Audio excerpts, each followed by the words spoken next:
ඔන්න කාලෙකට පස්සේ ශ්‍රීස් තෝට් අපේ ආදරණීය YouTube channel එකත් එක්ක එකතු වෙන ඔයාව ආයුබෝවන් කියලා ආදරෙන් පිළිගන්නවා. ඉතින් ගොඩ කාලෙකින් වීඩියෝ එකක් අරගෙන ආවේ මෙන්න මේ වගේ බැනුමක් එහෙම අහගෙන ඉතින් මට ආදරය කරන කීප දෙනෙක්ගේ ඉල්ලීමක් තිබුණා YouTube channel එක නවත්තන්න එපා දිගටම කරගෙන යන්න කියලා.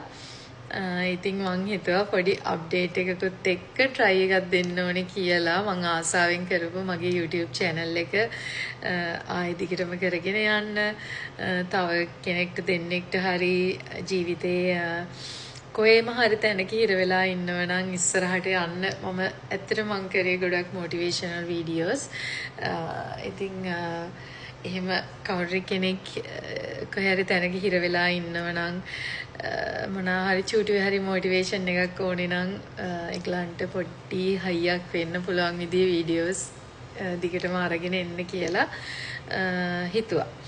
ඉතින් ඇත්තට මම content create කරන එක නවත්තලා තිබුණේ නැහැ. මම මගේ Facebook page එකට මගේ business promotion වැඩවලට මම content create කරා. ඒව YouTube එකේ upload කරන්න බැරි වුණ එක තමයි උනේ. ඉතින් දැන් අපි කැනඩාවට ඇවිල්ලා දැන් අවුරුදු 2ක් වෙන්න එනවා. ඉතින් ඔයාලා දන්න කීප දෙනා දන්නවා අපි කැනඩාවට ආවේ ඉන්ටර්නැෂනල් මගේ හස්බන්ඩ් ඉන්ටර්නැෂනල් ස්ටුඩන්ට් කෙනෙක් විදියට කැනඩාවට ආවේ. ඊට පස්සේ මම ආවේ ඩිපෙන්ඩන්ට් විදියට.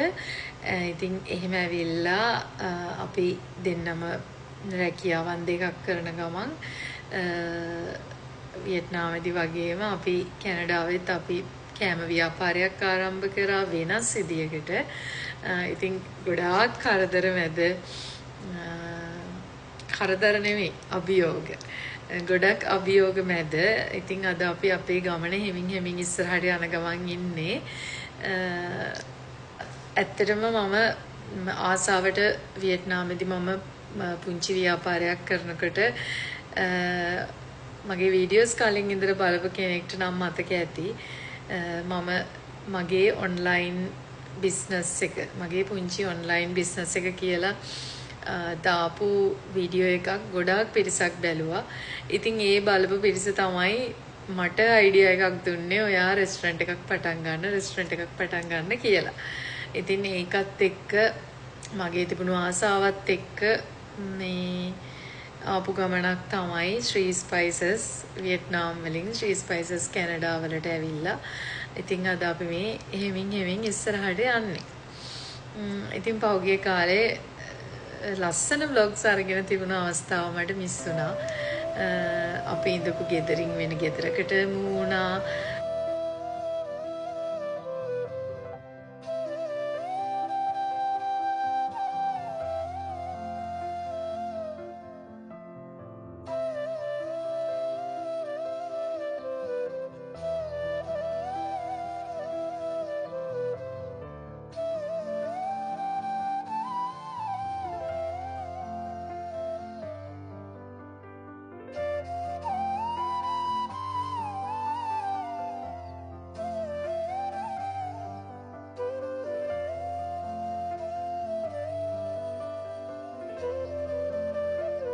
එතකොට මගේ හස්බන්ඩ් ස්ටඩීස් ඉවර කරලා දැන් ඒ වැඩ කටයුතුත් අපි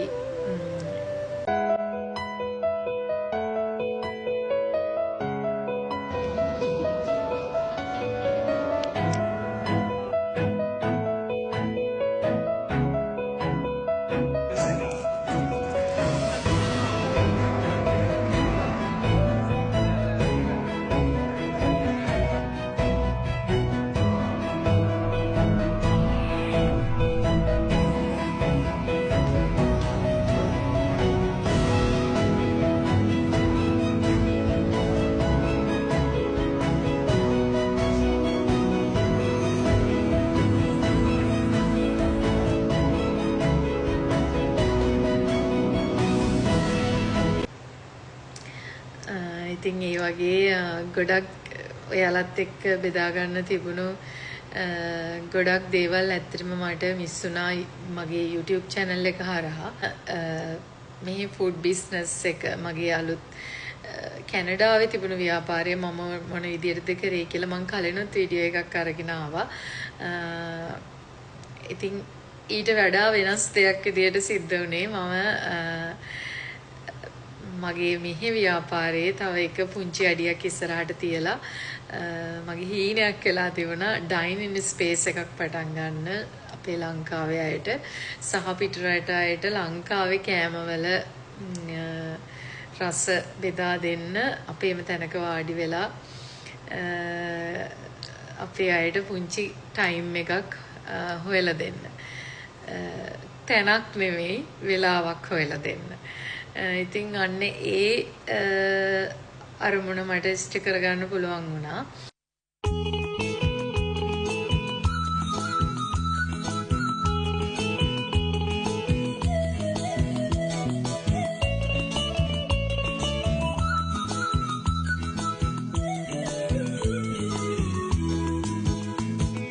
ආදරේට කියන කතා බොළඳ වුණාට සාගරයක ගැඹුර දැනේ නොබිද ඔයාට ආදරේට කියන කතා බොළඳ වුණාට සාගරයක ගැඹුර දැනේ නොබිද ඔයාට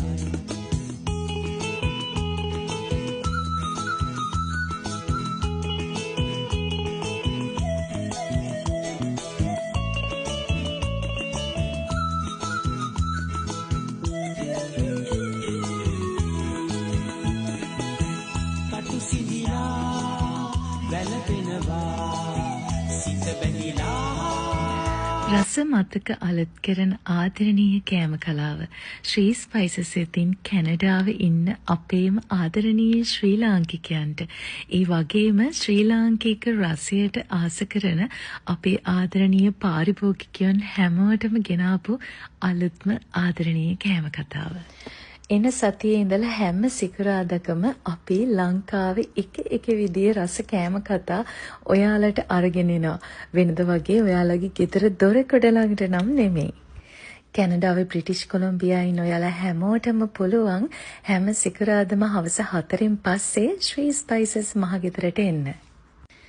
ලංකාවේ කෑම බීම විතරක් නම් නෙමෙයි අපි ආසම විදියට කැලිප්සෝ සංගීතයත් එක්ක එකතු වෙලා අපි ආස කරන සින්දු කියලා අපේ ආදරණීයන් එක්ක සිකුරාදා හවස් වරුව සතුටින් ගත කරලා යන්න තමයි ශ්‍රී ස්පයිසස් මහගෙදර ඔයාලා වෙනුවෙන් ආරම්භනේ.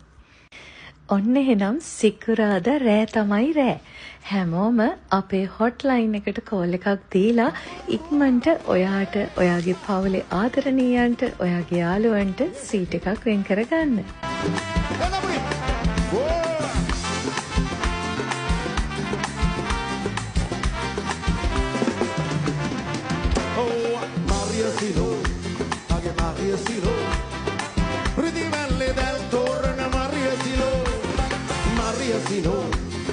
Maria Silo, Redi Valle del Torna Maria Silo, Abba Kanda Milo Rudo Duvana, Mama Hun Kala delle la Hela, Umba Dumba la Kanda.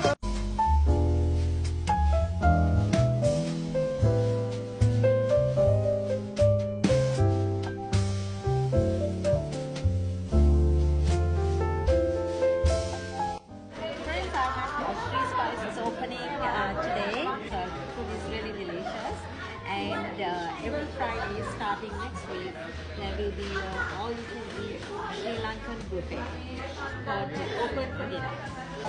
Sri Spices අලුත් හැදයට අපි දෙන්න හදලා විශ් කරනවා. ඒ වගේ හරියට ස්පෙෂල් මොකද Vancouver නම් first time අපිට Sri Lankan buffet එකට in person ඇවිල්ලා මෙහෙම ඒ flavors ඒ විදිහටම experience කරන්න opportunity එකක් හම්බ වෙනවා. ඉතින් ඔයාලට විශ් කරනවා දිගටම මේ විදිහට කරන්න. අදත් කෑම හරි බලපෑයි. වෙනදා වගේම. All the best. කෑම නම් සුපිරි. සිකුරාදා රාත්‍රියේ කන්න බඩ පැලෙන්න වෙන්න පුළුවන්.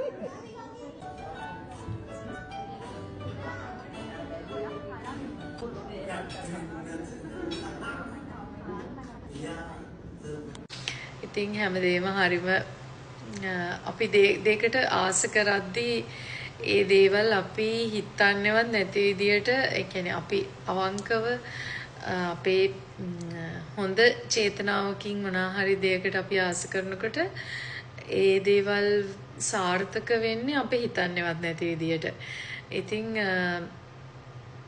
මගේ හිතේ තිබුණේ අපේ රටේ අයට එතකොට අපේ ලංකාවේ අයට වගේම මිනිස්සුන්ට රසට කෑම දෙන්න පුළුවන් තැනක් මිනිස්සුන්ට රසට කෑම දෙන්න පුළුවන් වෙලාවක් හදන්න ලොකු දේවල් මගේ මම ප්ලෑන් කරේ නැහැ මට ආසාව තිබුණු විදියට පොඩියට දෙයක් පටන් ගන්න මට මුවමනාව තිබ්බේ. ඉතින් ඒ විදියට කරන්න බුලන් තැනක් මට ඒකට ගැළපෙන තැනක් මට හම්බුණා. ඉතින් රටකට ඇවිල්ලා අවුරුදු 2ක් වගේ කාලයක් ඇතුළත අනිත් රැකියාවනුත් කරන ගමන් ඒ වගේ දෙයකට අත තියනවා කියන්නම ලොකු රිස්ක් එකක්. ලොකු අභියෝග ගොඩක්. ඉතින් අපිට එහෙම දෙයක් කරද්දී අපි මිනිස්සු අතරට යනවා වැඩි. ඒතර අපිට මිනිස්සුන්ගෙන් හොඳ 100ක් එනවා වගේම නරක 5ක් එන්නත් පුළුවන්. කියන්නේ අපි ගොඩාක් මිනිස්සු අතරට යනකොට අපිට ගොඩක් කැමති මිනිස්සු වගේම අපි කරන දේට අකමැති මිනිස්සු. එතකොට අපි කරන දේවල් විවේචනය කරන මිනිස්සු. චූටි දෙයක් දැක්කත් ඒක ගොඩාක් ලොකු කරගන්න අය වගේ අපි ඒ වගේ දේවල් වලට අපිට මුහුණ දෙන්න පුළුවන්. ඉතින් අර මම ගොඩක් වෙලාවට කරන දේ මුළු හදවතින්ම කරන කෙනෙක්. මගේ මහන්සිය බලන කෙනෙක් නෙමෙයි මම වැඩක් කරද්දී. ඉතින් එතකොට ඒක හරි අර මට ටිකක් එහෙම අර එන නෙගටිව් දැන් මගේ Facebook YouTube channel එකේ වුණත් මට නෙගටිව් කමෙන්ට්ස් දාන අය හිටියේ නෑ. ඉතින් මේ පොඩි පිරිසක් වුණත් හිටියේ මට ආදරය කරන මිනිස්සු ටිකක්. මේ එහෙම දාන්න හිතන කෙනෙක් වුණත් එහෙම නෙගටිව් කමෙන්ට් එකක් නැති තැනක ඇවිල්ලා එහෙම දෙයක් කරන්නේ නෑ. ඉතින් ඒක නිසා අර මට හිතෙනවා මම ගත්තේ ලොකු අභියෝගයක් කියලා. මේ වියට්නාමයට වඩා වියට්නාමේදී ඇත්තටම මට මගේ ව්‍යාපාරයේදී මට අද හම්බෙන්න කෙනා සමහරට ආය අවුරුද්දකින් හම්බෙන්න පුළුවන් සමහරට මට ආයේ ජීවිතේ කවදාවත් හම්බ නොවෙන්න පුළුවන්. හැබැයි මම කැනඩා ව්‍යාපාරය පටන් ගත්තේ මගේම කමියුනිටි එකට. මම ඉස්සරහට මගේ ජීවිතේ ගත කරන්න බලාපොරොත්තුෙන් ඉන්න පිරිසට තමයි මම මගේ ව්‍යාපාරය පටන් ගත්තේ. ඉතින් එතකොට ඒක ලොකු අභියෝගයක්. ඉතින් ඒකට මුණ දෙන ලොකු ශක්තියක් තියෙන්න ඕන කියලා මට හිතෙනවා.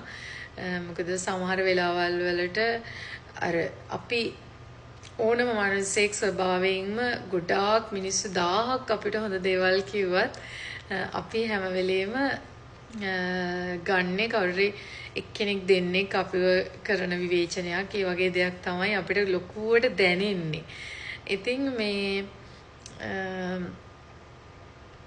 ඒ දේවල් නිසා අපි යන ගමන අපි යන අපේ අරමුණ අපිට යහපත් අරමුණක් තියාගෙන යනවා නම් අපි අරමුණවත් අපි යන ගමනවත් අපි නවත්තන්නේ නැතුව අපිට ඉස්සරහට යන්න පුළුවන්. ඉතින් මම හැම වෙලේම හිතනවා සාර්ථකත්වය කියලා කියන්නේ එක දෙයක් නෙමෙයි. අපි හරි මම මේක කරා මම දැන් සාර්ථකයි. මම එහෙම කොයි වෙලාවකත් හිතන්නේ මම හැම වෙලේම හිතන්නේ සාර්ථකත්වය කියලා කියන්නේ ජර්නි එකක්. අපි යන ගමන අපි යන්නේ සතුටින් නම්.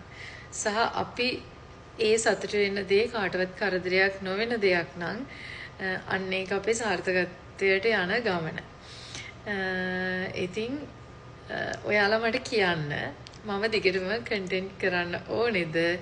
ඔයාලට මොටිවේෂනල් වීඩියෝ එකක් විදියට මගේ ජර්නි එක අරගෙන එන්න ඕනද කියලා මට කමෙන්ට් එකක් දාගෙන යන්න. එහෙනම් ආයෙ දවසක ආදරෙන් හම්බෙමු.